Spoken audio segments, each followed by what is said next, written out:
Well, welcome back, everyone, to the Young Adult Ministry Podcast. I'm really excited. I got my good friend Wade Harris here with me today.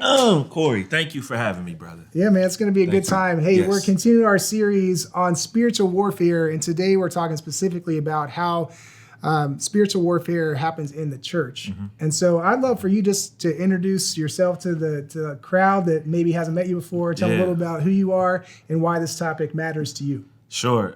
So I won't give you the 30-minute version of who I am. I'll give you the 2-minute. 2 minutes? Yes. Everybody needs a 2 minute. Everybody needs a 2-minute. Yeah, I'm Wade Harris. What I do here at Hope is I'm a part of our digital discipleship team.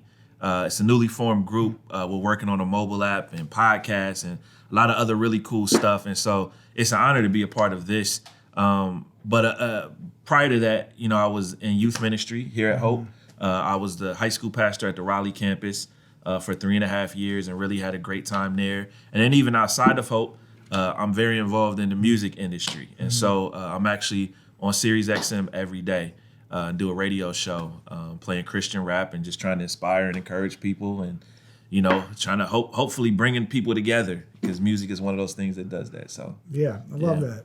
So when you think about this whole topic of spiritual warfare in the church, I mean, one of the things that happens in spiritual warfare is it divides people. It does. So why does this topic matter to you? Maybe what are some experiences you've seen that just shed light on this dynamic? Yeah, so if I could be frank with you, Corey, unity is one of the things that brought me to Hope, was seeing a church that really valued people of whatever background, race, economics, coming together to worship God. And that's not something that's common in the kingdom, unfortunately, right?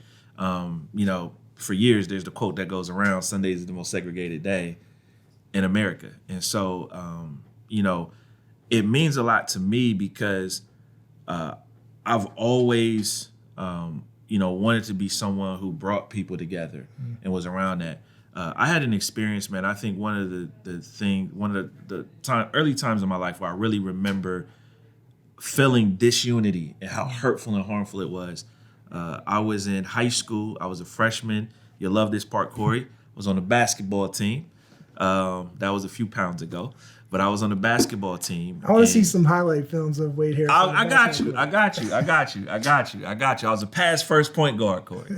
I was a shoot first guard, so there you go. We should have been teammates. We should have been teammates. But I was in gym class, and I was one of the captains of the team, and one of the other captains was in gym with me. And so our basketball coach was the gym teacher, and he would always put us on opposite teams, even in gym class when we play against each other, right? So we're going against each other, and we're trash talking each other. And that day I was getting the best of him, and he got upset, and he called me the N-word, right? And that had never happened to me before, and that was probably one of the most harmful, hurtful things that happened in my life. And it was at that moment, though, that I really started to see what happens when people aren't unified. And this was a fellow Christian brother, right? And so our expectations as believers is very tough. And he's a good dude. I have no ill will against him, man. He's like an accountant doing really well. Great family man, great in his community. You know what I mean? It was one moment. Yeah. But I think for us as believers, there's always going to be an expectation for people outside of the church that there's going to be some disunity. But inside the church, as believers, we have to fight for that. Regardless of how we've been raised and, all of those different types of things, we have to fight for that kind of unity. Because the truth of the matter is, when we get to heaven, there's going to be people of all races, all ethnicities, all economic backgrounds together worshiping Jesus. And all that other stuff that we say matters isn't really going to matter. Yeah. And so, we just have to fight for it. I love that. That picture you brought up is actually from Revelation 7, where we get this picture of people from every tribe, tongue, and nation gathered around the throne worshiping God. And it's a beautiful picture. And they bring their culture with them. Yep. The best of their culture is a part of who they are to worship God. And so we can value each other across our differences, and we become one in this new family of God.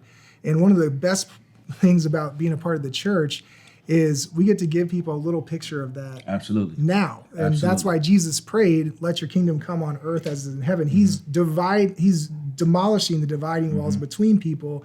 As we're reconciled to God, we become reconciled together. And I think that's also why in John 17, Jesus prayed that his people be one. Yep. And he prayed that because he knew that would be a battle. And there's things that get in the way that really do end up dividing people based on maybe the natural way of the world. And so in your experience, how have you seen like people actually work through some of those divisions to experience that oneness? Because I think we've all probably had moments where we've experienced the opposite of that. And that's where the battle is. I'm going to give you a couple. One of them is something that you do every Sunday night, right? So there's two things that I believe bring people together no matter what, right? The first is music, right? Everybody loves good music. It's one of those gifts that God has given the world that helps to bring people together, right? You go to a hip hop concert, a jazz concert, even a rock concert, depending on the band, you see a lot of different types of people in the audience from different backgrounds. And it's one of those things that brings people together. But the other thing is sports. Every Sunday night, what are you a part of, Corey? You guys go play basketball at the Apex campus, and there's a whole bunch of different types of people that come to that thing. And it brings people together. And so I think sometimes we have a tendency as people to just focus on our differences and not the things that we enjoy and we like and that we have in common. And those two things have always been things that I've seen. Like I coach basketball. Obviously, I'm involved in the music industry. I see it bring people together. And I think what we need to get to the point as a church where our faith brings people together. And it's not a thing that's divisive because we've attached it to something else. We've attached it to a political ideology, or we attached it to something that has nothing to do with the Lord. And it's like, if you look at Jesus's message, that's good. And I mean, you referenced this, you referenced the John 17, the Revelation 7. We see it modeled on earth, Acts 2, the day of Pentecost. And then Peter goes out and he preaches that sermon. Who was there? People from every nation, known nation at the time. The church was multi-ethnic from the beginning. Come on, man. From day one. And so I think like when we bring all these other things into play, that's what is divisive. But the core of this message, Jesus came for all people. He didn't say, yo, if you got money, I'm going to rock with you. Preach on it. He didn't say, yo, if you are white, I'm going to rock with you. He said, no. It doesn't matter. It doesn't matter what you look like. Doesn't matter where you come from. Doesn't matter what you've done. I've come that you might have life and be able to live it to the full. Yeah. Amen. That's a good word. And my experience growing up, I remember I was thinking through this topic and, just my normal upbringing, I only saw white churches and black churches in the South. That's what most people see. And that's was just normal my upbringing. Experience. And so I grew up in Virginia and then I was on a football team in college. You talk about sports and it was very diverse. And my friends were all different backgrounds. And then I got a chance to work with teenagers from all different socioeconomic and ethnic backgrounds through Young Life. And I saw God bringing people together and the gospel doing that, breaking down walls. Because when you do see Jesus for who he really is, you realize that everybody has the opportunity to belong. And that what he asks us to do is to love each other across our differences. And so it brings us into a relationship with people that we would never be in a relationship with otherwise, that we might not grow up naturally connecting with. And that's the thing that I've loved about Jesus is that he's given me a love for people of all different backgrounds. And so I knew that I needed to go learn how to be a part of a more diverse church because I wanted to see that. So when I was in seminary, I went to a church that had 84 different ethnicities. And I'd never seen anything like that before. But I remember hearing the pastor speak and talking about the diversity in the community. And it was so cool to see people literally from all these different nations and cultures together worshiping Jesus. But that came with some tensions because not only as human beings does sin naturally get in the way of unity, but sometimes our different cultural understandings can get in the way, and our upbringings, we can rub each other the wrong way. So there is like a fight for unity that we have to work on.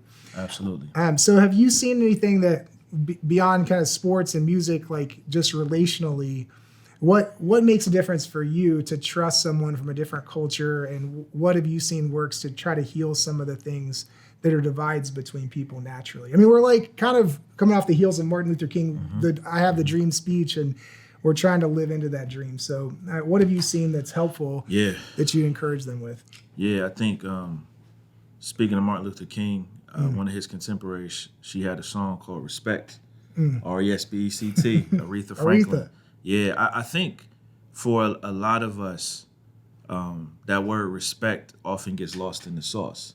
But when it comes to trusting people and just being able to connect with people, respect is important, because here's the thing, Corey, you and I may look differently. We may come from, you come from Virginia. I grew up in Ohio, right? Like, we got differences right there off the bat.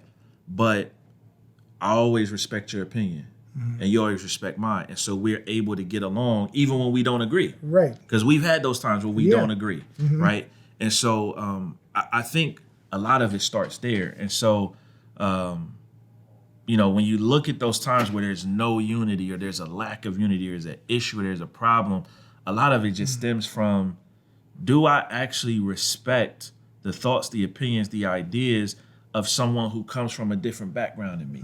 And a lot of times we don't, because we think, oh, I'm right because this is how I grew up, or this is how someone taught me, or this is like, well, just hear this other person out, because when there's a diverse set of opinions and thoughts and ideas, a lot of times that's where growth happens, right? You get exposed to new things that you were not aware of in the past. And so that's one of the things that I love about life, that I love about our church, that I love about the body of Christ, is that it is so diverse.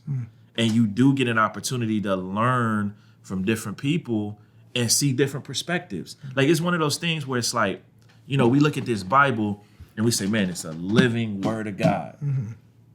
You open this Bible and you start reading it, and you take the Gospels, for instance. Those are literally 4 different perspectives on the life of one man who came and changed everything, right? 4 different perspectives, 4 diverse perspectives. And when you read them, you see different things, you know what I mean? Like, Peter saw it this way. And that was recorded in Luke's gospel. John saw it this way. Matthew saw it this way. Mark saw it this way. Even the very same story, they may use slightly different language or from a slightly different vantage point. And that's where growth happens. And so I think a lot of it just, again, it gets back to, do you have a desire to hear diverse perspectives? And do you respect the thoughts and opinions of other people, even when they don't align with yours? That's so good. Yeah. Yeah, and that takes humility. It does. To be a good listener, Corey. To be a learner. It does. Especially when there's situations that happen that you might not understand. It's great to approach people and say, what was your perspective on that? I know, just to take it to, a real issue that happened in recent history. I remember when a lot of the racial injustice broke out during the pandemic, and just getting to know your perspective and other friends of mine that are from a non-white background, of just like, what was your experience with the police officers growing up? And like, because my experience was so different than often many of my friends from different backgrounds of mine. Can I say this? I don't want to cut you off. Yeah. But that period of time opened my eyes up as well. So a lot of my white brothers and sisters would ask me questions. Wait, have you ever been pulled over by the police? Just like, why is it that it seems in your community you guys have a distrust for the police? So it was great to have those conversations. You know what I never asked? Why do you trust the police so much? Right? And so that educated me to understand the other side of that. It's like, well, man, I don't have any family members who are police officers. So many of my friends here at Hope do, or their police officers themselves, or their uncle, or their next door neighbors. That's a whole different relationship.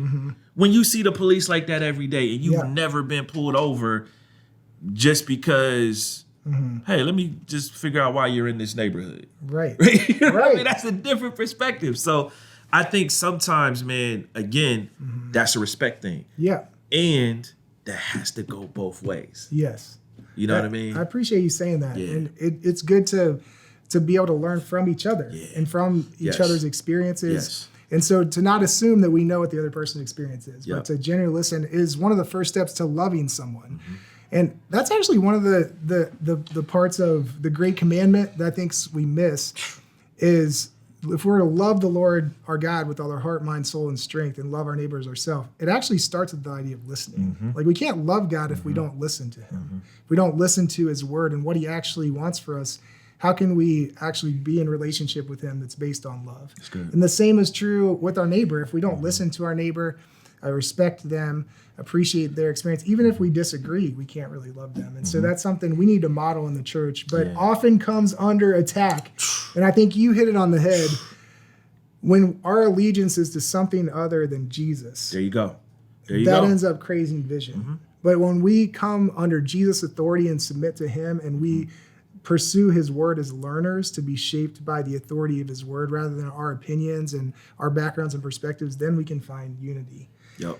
And that brings us to kind of the next topic around this battle within the church. So we were talking about this yesterday in this topic of deconstruction and how that's just become a part of our culture right now. And so how this might be a new idea to some of you. Some of you might be in like a period of deconstruction, or it might be confused by that idea. But what's your perspective on that? How have you experienced how deconstruction is creating some battlegrounds within the church?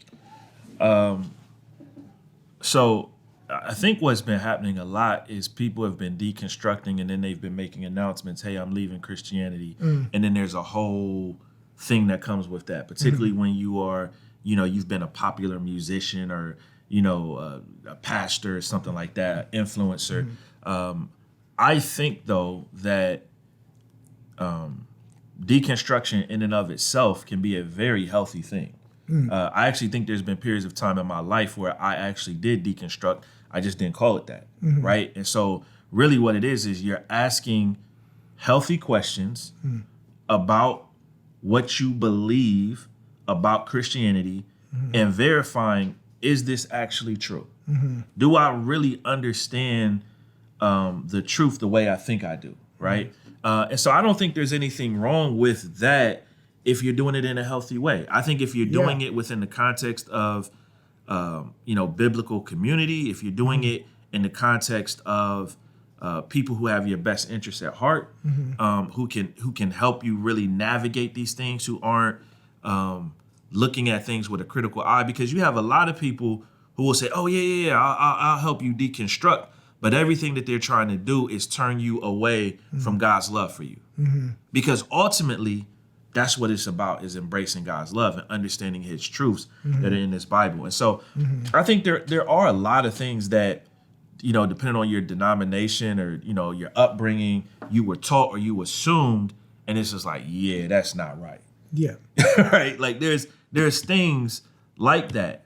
I think it's healthy to say, okay, I don't think that's right, but let me ask someone who's a little more mature than me, a little older than me, a little wiser than me, who's been walking in this thing a little bit longer than I have, to help me understand what the truth is when it comes to whatever the issue is. And so, that's good. Some pastors have, started to call that reconstruction. Like, you want to deconstruct so that you can eventually reconstruct, which is a great concept. But I think ultimately asking healthy questions, there's nothing wrong with that.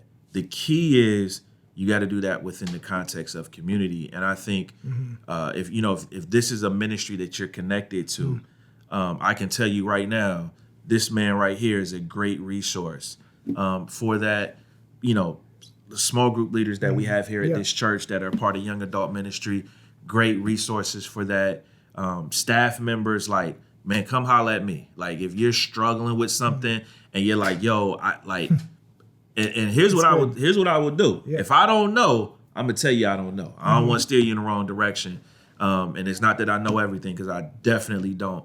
I'm still learning and growing myself every single day. But I would love to work with you and help you find out more. And help you, figure out what the answer is. And I know Corey feels the same. Yeah, and I think sometimes we end up deconstructing because we're hurt. Yes.